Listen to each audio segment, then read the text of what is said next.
Compile, please.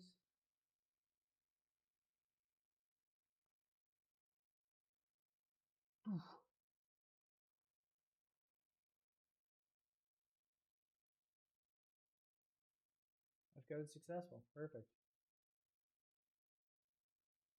Back. So we're going to go over to the header file first, and after the closing parentheses, we're going to add a space const, and then we're going to go back to the C++ file, and after distance moved parentheses, we're going to put space const. Now, the squiggly lines under get distance moved should update in a little bit of time, but if we go over to Unreal and hit the compile button, that will be the ultimate arbiter as to whether the compiler likes what we've done or not. And this time the compilation has succeeded successfully, which means that we have correctly updated our code. And that makes sense because there is nothing being called from get distance moved that is not const. It's not trying to change anything.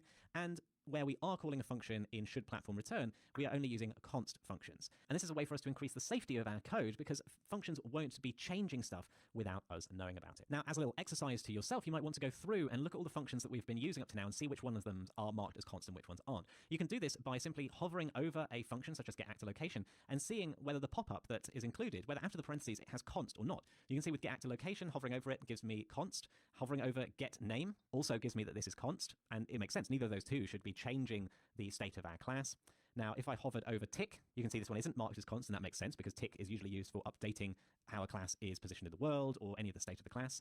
And we've got our vector. If we hover over getSafeNormal, you can see that it's marked as const. That's because getSafeNormal doesn't actually modify the vector, it just returns a value with a new vector in it. So that's it for this lecture. We've learned about adding const to our functions to increase the safety of our code. I'll see you in the next one.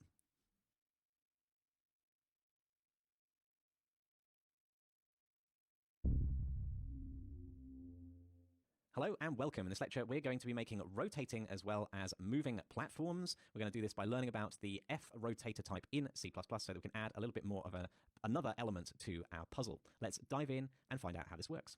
So let's talk about filling out our rotate platform function. So in order to do rotation, it's very similar to the way we do location, and we've got very similar functions we can call. Instead of calling getActorLocation, we can call getActorRotation instead.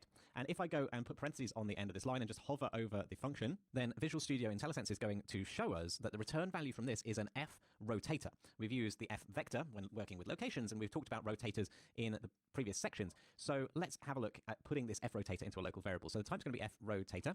And we're going to call this the current rotation equal to the getActorRotation. Put a semicolon at the end of the line. I'm also going to delete the log statement because we no longer need that. And then what we want to do is essentially exactly the same as we've done with the platform velocity, which is a kind of rotational velocity multiplied by the delta time added to the current rotation. So what should that rotational velocity be? Well, that's where we want to go over to the header file and add a new U property. So I'm going to add it underneath the move distance, and I'm going to have a U property, edit anywhere, and then give it a category equal to, this time we're going to call it rotation, and I'm going to change the category name from moving platform to moving in both instances. So we're going to have a category for moving, a category for rotation. And then underneath the U property, we're going to put an F rotator called rotation velocity. And we're not going to give it a default value here because by default, I don't want any of our platforms to rotate. So the default value is going to be 0, 0, 0, and that's just what we need. So I'm going to put a semicolon on the end of the line here. And now we can go back over to the C++ file and use that member variable in our rotate platform function. So what we want to do is current rotation equal to the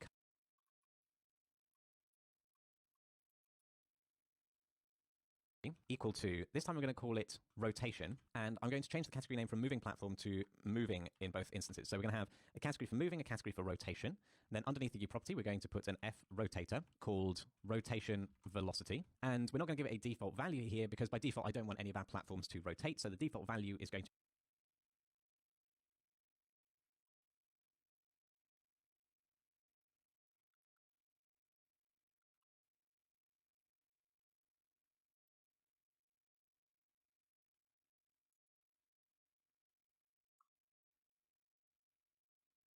be 0, 0, 0, and that's just what we need. So I'm going to put a semicolon on the end of the line here, and now we can go back over to the C++ file and use that member variable in our rotate.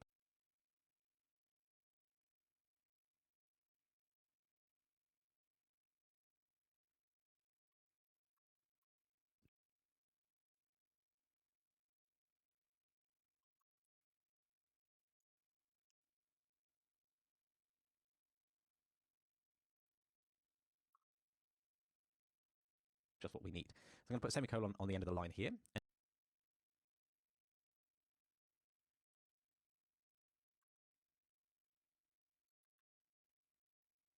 And now we can go back over to the C++ file and use that member variable in our rotate platform function.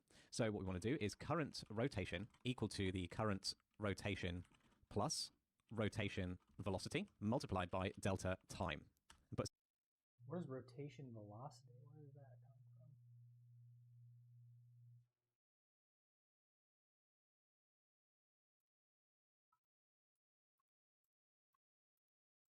our platforms to rotate. So Yeah. the default value is current rotation equal to the current rotation plus rotation velocity multiplied by delta time. And put a semicolon on the end of the line. And now the final piece of the puzzle is to set our actor to that new rotation. So exactly as you would expect, maybe a little mini challenge for you, in fact, is how would you go ahead and do that yourself?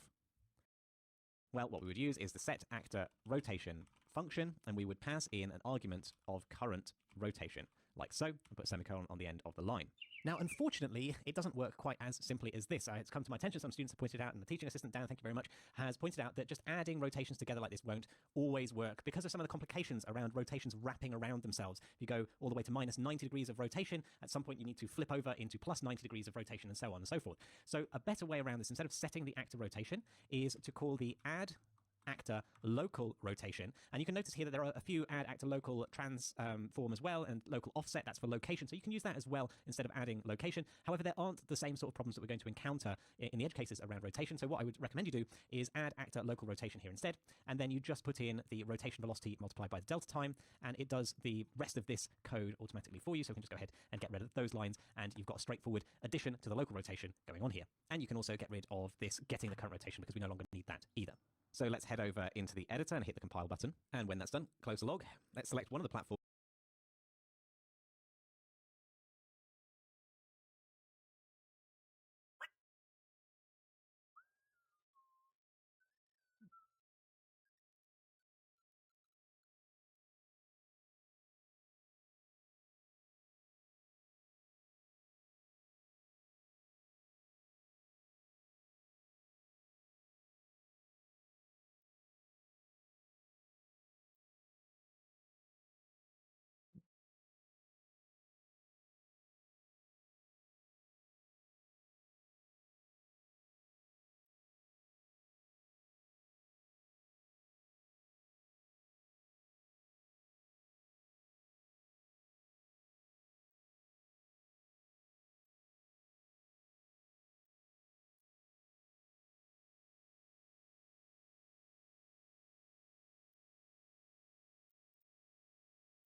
Succeeded. in the level, any of them will do, and have a look at the categories. So we've got moving and we've got rotation, and we've got the rotation velocity there. So I want to rotate this platform around its z-axis at probably, let's say, about 90 degrees per second. So it takes 4 seconds to do a full rotation. Let's go ahead and hit play. And there you go. We've got a rotating and moving platform. So unlike the mechanism of the moving platform, we don't have to worry about our rotating platform actually going backwards and forwards. If you wanted to do that, that's a possible extension you could think of. But for me, that is enough because we're just wanting these things to keep going round and round in the same direction. So let me go and remove the rotation from this particular platform because we don't want this platform to be rotating. So I'd like to challenge you to make a BP rotating platform, basically yet another variant for us to use, and find an appropriate mesh. I would go with something that's vaguely circular so that it makes sense as a rotating platform, and give it a default rotation speed and place it in the level to create a bit of a rotating platform puzzle for you to get across. Pause the Pause the video and all right.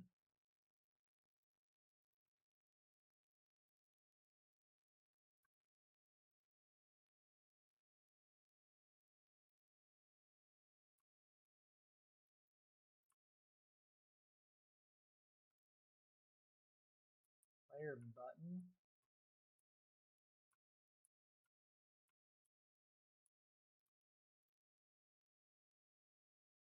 Set platform 4.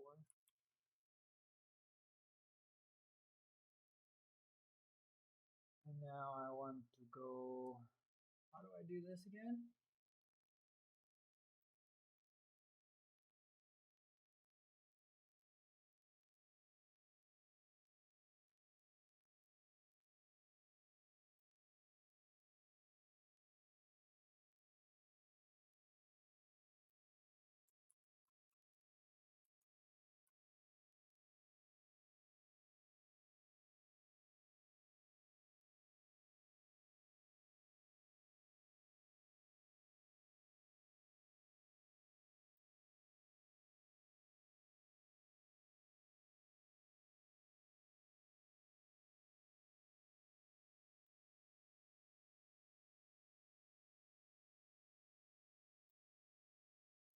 video and have a go. Okay, welcome back. So we're going to go ahead into our content drawer and going to look for the C++ classes Obstacle Assault and right-click the moving platform to create a blueprint class derived from this. We're going to call it the BP underscore rotating platform. And we're going to put it in the root of content and create blueprint class. Once the editor pops up, let's dock it to our main window. I'm going to close my content browser that seems to want to pop up every time.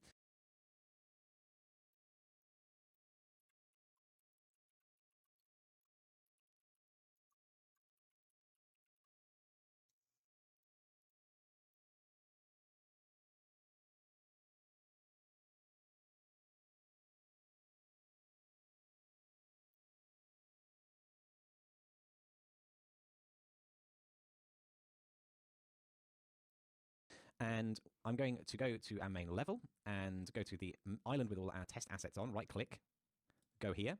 And let's see if there's anything that looks good. I like the look of these platforms here. If I right click on it, or if I just click on it, then the mesh being used here in the static mesh is SM platform MA. So let's look for that one. Let's go over to our blueprints, open up the content drawer, go to all, and then search for platform underscore M underscore A.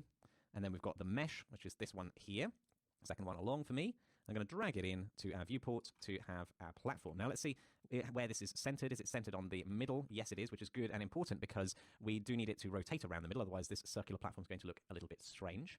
We can also scale it up a little bit in the X and Y dimensions to make this platform a bit larger. And we can go to the class defaults to remove any platform velocity because we don't want it to move, and set move distance down to 0 potentially.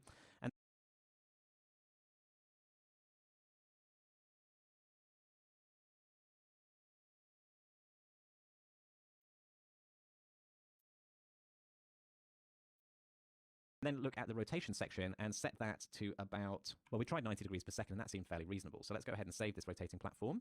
We'll go to our main level and then right click on the little floating island where we've got our level set up, our puzzle, click go here. Then on top of this island, I want to place down our new blueprint. So let's cancel out the search, go to root of content and find our rotating platform and place it in the level. And instantly I'm seeing I actually want it to be a little bit bigger. So let's go ahead and scale it up a few more units, maybe 3 times should be good. Let's go and have a look now. And find our rotating platform and place it in the level. And instantly I'm seeing I actually want it to be a little bit bigger. So let's go ahead and scale it up a few more units, maybe 3 times.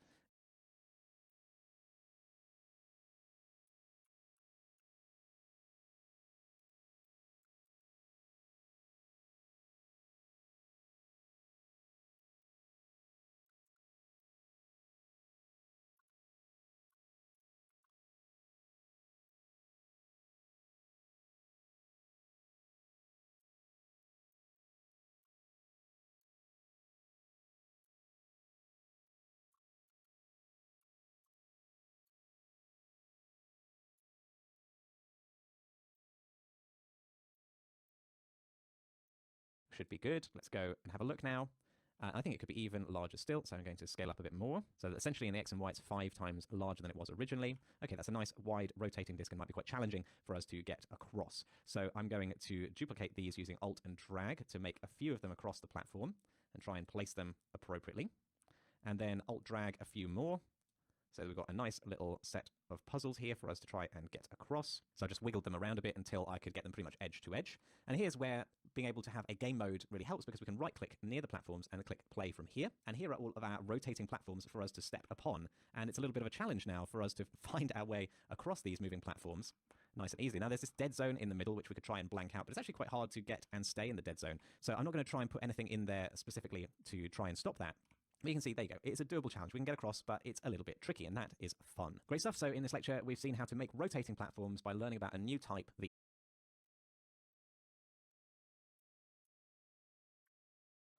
Okay, I did something wrong. We will delete.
No, transform is 0.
Three times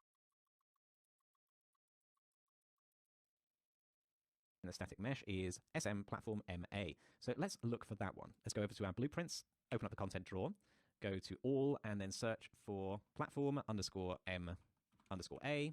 And then we've got the mesh, which is this one here. Second one along for me. I'm going to drag it in to our viewport to have our platform. Now let's see where this is centered. Is it centered on the middle? Yes,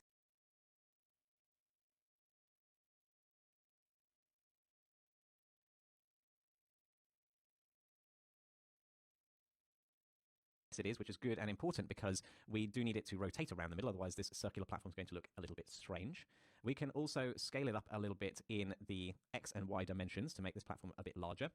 And we can go to the class defaults to remove any platform velocity.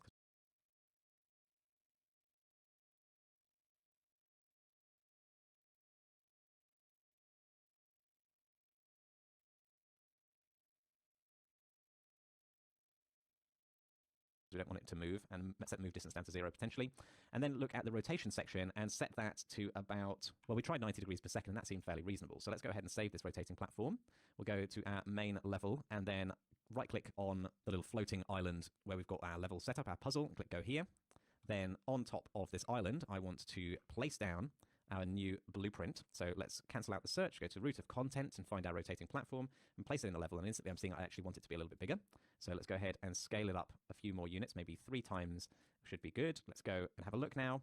I think it could be even larger still, so I'm going to scale up a bit more. So that essentially in the X and Y, it's 5 times larger than it was originally. Okay, that's a nice wide rotating disk and might be quite challenging for us to get across.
So I'm going to duplicate these using Alt and drag to make a few of them across the platform and try and place them appropriately.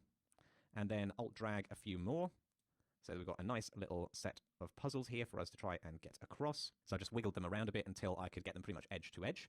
And here's where being able to have a game mode really helps, because we can right click near the platforms and click play from here. And here are all of our rotating platforms for us to step upon. And it's a little bit of a challenge now for us to find our way across these moving platforms.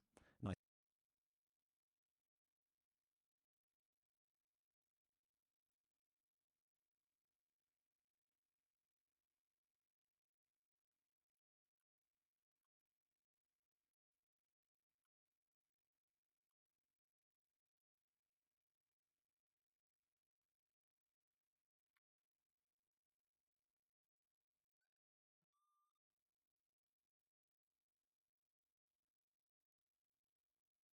Has rotation.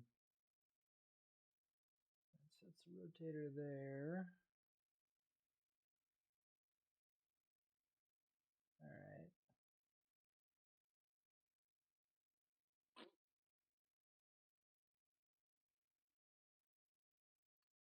Why then?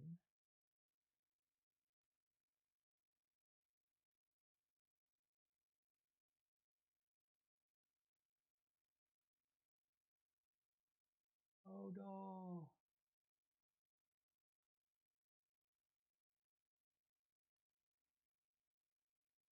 Oh no. Why am I clipping through? Why am I clipping through? What the? Materials?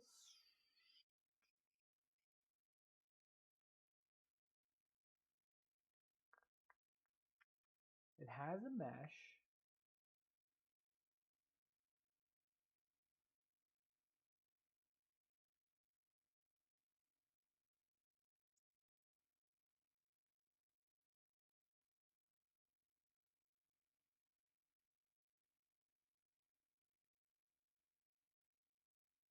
The life of the wife was ended by the knife.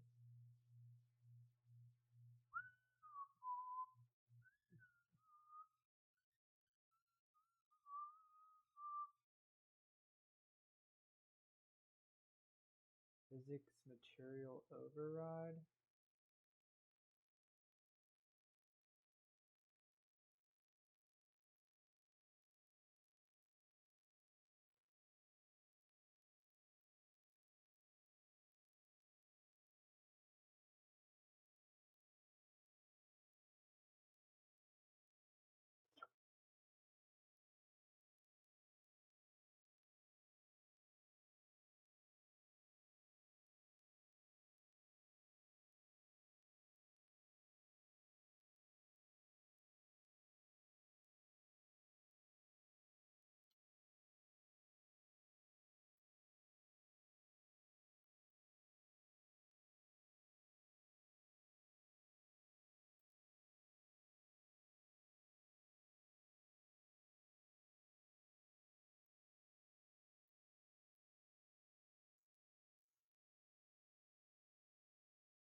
What, the Johnson?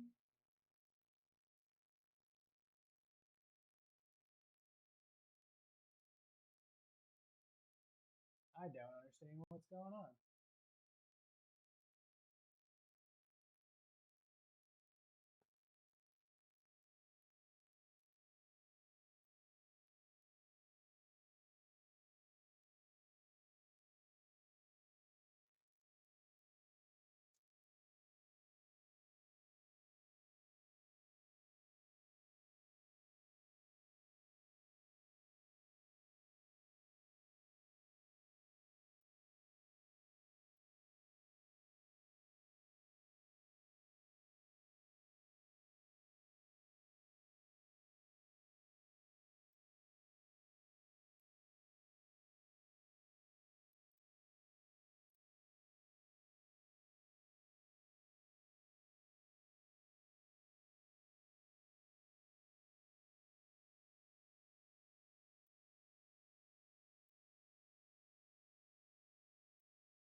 Where's your static mesh?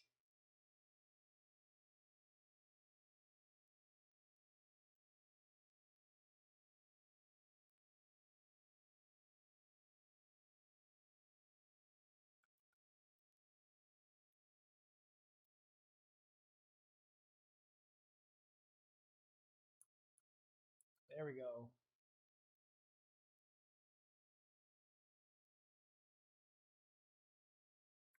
Well done.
Okie doke.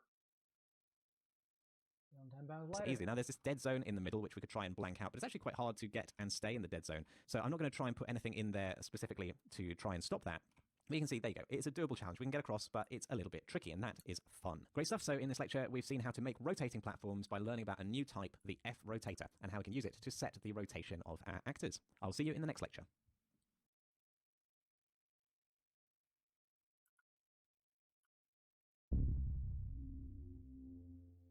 Hello and welcome. In this lecture, we're going to be implementing a level design for our obstacle assault course. You can see here I've added in some more islands and a little victory end zone at the end. We're going to talk about my process for doing this and getting out some pen and paper and making our own level designs. Let's dive in and get started.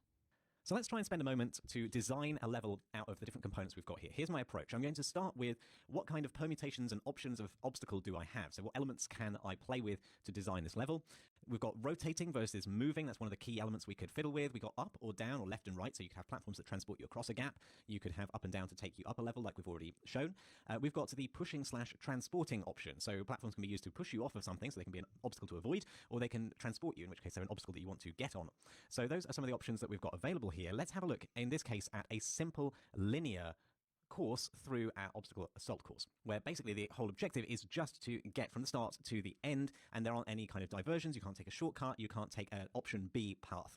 So what I suggest you do is you take this and you take a sheet of paper and you get away from your computer for a little bit and just brainstorm a few different designs. I recommend that you try fitting the design on one sheet of paper so that you just limit the scope, because it's very easy to get carried away with all the amazing things that you could do and just take on a little bit too much. So we're going to try and limit the scope to just one sheet. In my case, it was a sheet of A5. You can have a sheet of A4 if you want to.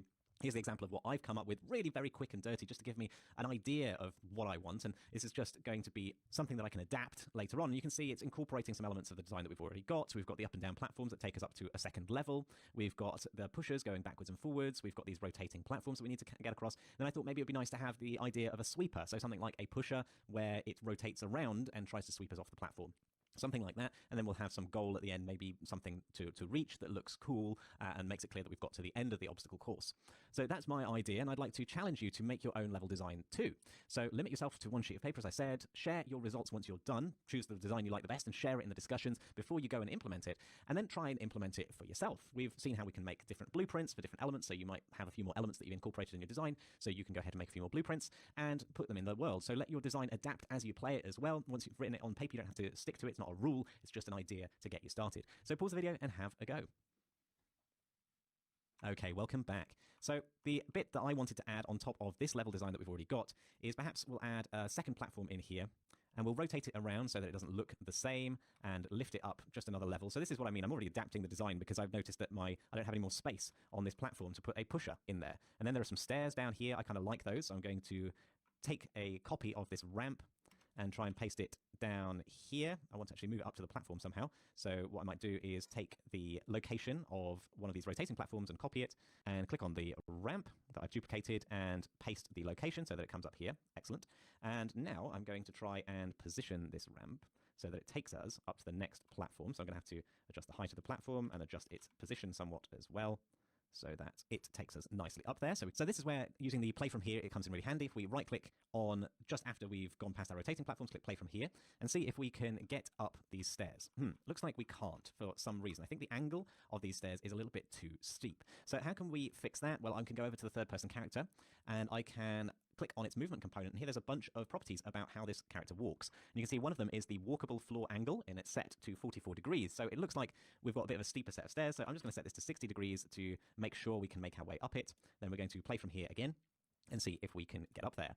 Yep, sure enough, we can go up those stairs now that they're a little bit wider. Now, the platform's a little bit down, so I'm going to adjust that. And then I'm going to try and make a sweeper. So we're going to go to our C++ class. We're going to right-click on it and create a blueprint class. I'm going to call it the BP_sweeper.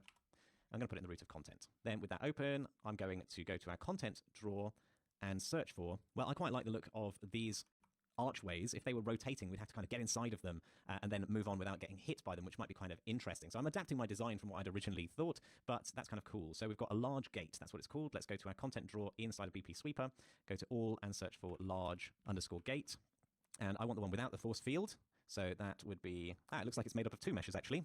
So we've got the gate large and then the gate frame. So let's drag both of these into the scene, and that constructs our gate rather nicely. Now, I think I'd like to make these a little bit wider. So I'm going to use the scale tool and just extend them a little bit along the x-axis. And I'm going to save that. Then I'm going to look at our sweeper. We're going to not have it move, so set its platform velocity to 0, but set its rotation. This time I'm going to go in the opposite direction at about -100, so it's going to be a little bit faster and a little bit more challenging because we're later on in the level. And then we're going to try and navigate back to our island. So I'm going to click on it and click go here.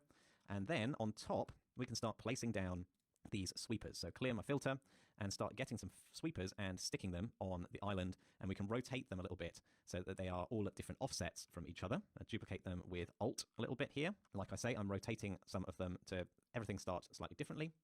Let's click play from here in the safe zone of our previous platform, and then come up and have a look at what these sweepers look like. So yeah, it looks like they could definitely be pushing us if we don't watch ourselves, and we might fall off the platform if we're not careful, so we have to be a little bit careful or we're going to fall to our death. So it looks like a fun little puzzle with these sweepers, and now what we have to do is put a little end zone in. For this, I'm basically going to copy this little courtyard area that they've created here in the standard kit. So I'm going to select the stairs, and well, there's quite a few things here that I want to select. Let's see if they've grouped them together in the outliner first of all. So it looks like there is a folder called Castle, so maybe we can select everything that is under that folder. So we can right click it and select all descendants. So what I'm going to do is actually use it in place and just move that island up to be at the foot of the island that we have just traversed here. So now it should be possible to play from here. Go inside one of the pushers and then try and escape. There we go. We can get up to the Victory Island, and once we've got to the castle, that can be the goal of the entire game. So one thing it looks like I messed up by moving that island is that it seems that I've moved the ramp that was under the same folder in the outliner. So the ramp between our rotating platforms and our rotating pushers has been moved. So I've just positioned that back. And if we zoom out, we can take a look at the entirety of our level from our start over here, moving platforms, pushers, rotators, and sweepers all the way to the little victory end zone. So I'm pretty happy that that's a fun level, and obviously you should give it to other people to play test and tweak your ideas and maybe implement a few different level designs. But for now, I'm quite happy with that. And I'll see you in the next lecture.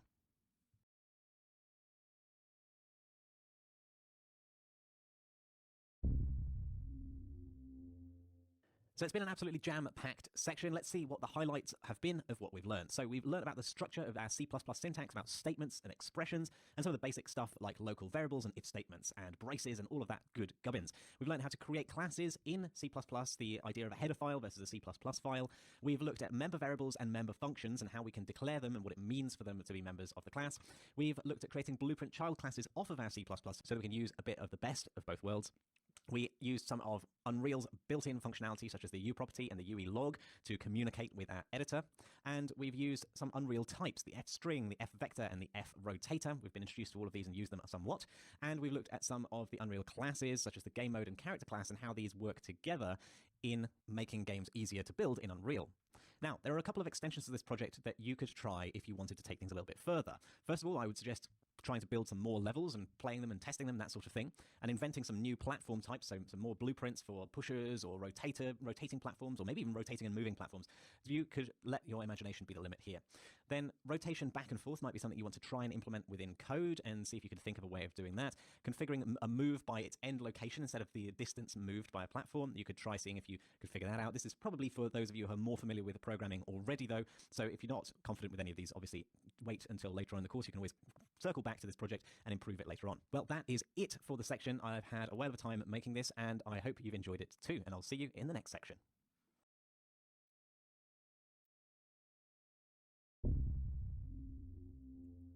Hello and welcome. In this section, we're going to be creating this game here, Crypt Raider. We are going to be looking at stealing the treasure from within this secret crypt. You can see that we come into this little bit of a jail here, and I can't figure out where I'm supposed to go. Maybe it has something to do with this illuminated floating statue. Let's grab it and bring it with us out of this cell if we can find our way out. There we go. And what about that illuminated spot there, this illuminated podium? Maybe if I stick the statue on the podium, something will happen. Oh, it's a secret wall and a hidden passage. Let's dive in and explore this secret passage. You'll notice all the lighting here is quite nice and ambient, and this is because we are using the new Lumin lighting system in Unreal. And I'm going to dive into here. Oh, we found this crypt room here and a nice golden statue that I would like to steal. Let's grab that statue. We can run away. Oh, it looks like it locks me in if I try to take the statue. So maybe I should leave it right there. And it does open up again. Maybe I can put something in its place. This urn looks like a handily placed urn. Let's try that one out. We replace the statue, throw it over here. and put the urn on top of the podium instead. Yes, it works. Let's take the statue with us and depart before anybody finds us. Up the stairs and out into the light of day. So that is our Crypt Raider project, and here is the action plan we're going to use to implement it. So the first thing we're going to do is actually tackle that level design, including the lumen lighting. We're going to be using a modular asset pack to create this, and we're going to look at how we build with modular asset packs, how we can design for them, and build something that looks really cool. Then once we've got an environment to play with, we're going to make a mover component. A component is a reusable piece of code that we can place on any actor that will allow it to move up and down like our doors did. Then we're going to create a reusable grabber component that we can place on our player and will allow us to grab objects in the scene. And we're going to call the grabber functionality from Blueprint. So we're going to learn how we can do that, how we can expose C++ functionality to our Blueprint scripts. And we're going to create a pressure plate component as well. So basically a component that we can add into a blueprint of an actor, and it will allow us to respond to putting objects on the plate and allow the mover to communicate with the pressure plate in order to make that happen. And we're going to tweak and polish in the end. So what we're going to learn through this process, well, we're going to learn about pointers and references, two very difficult concepts in C++ that are absolutely crucial and very, very powerful. And they allow us to communicate between classes, as we will need to do in this game. Then we're going to learn about actor components and scene components, what the difference is, and the benefits of using components over simply just writing our own actors. We're going to look at including header files that allow us, again, to communicate between different classes and to use functionality that isn't immediately available. And we're going to look at lighting. We're using Lumen and understanding a little bit about Lumen as well as its requirements and limitations. We're going to play with modular level design, as I said. We're going to look at line tracing and collisions in order to enable us to create that pressure plate and also create the grabbing mechanic as well. And we're going to learn a new concept in programming in general, which we haven't touched upon yet, which is while loops and for loops and arrays. We're using data where there's a lot of data and how we can program for doing repetitive actions over that data. And finally, as I mentioned, we're going to look at calling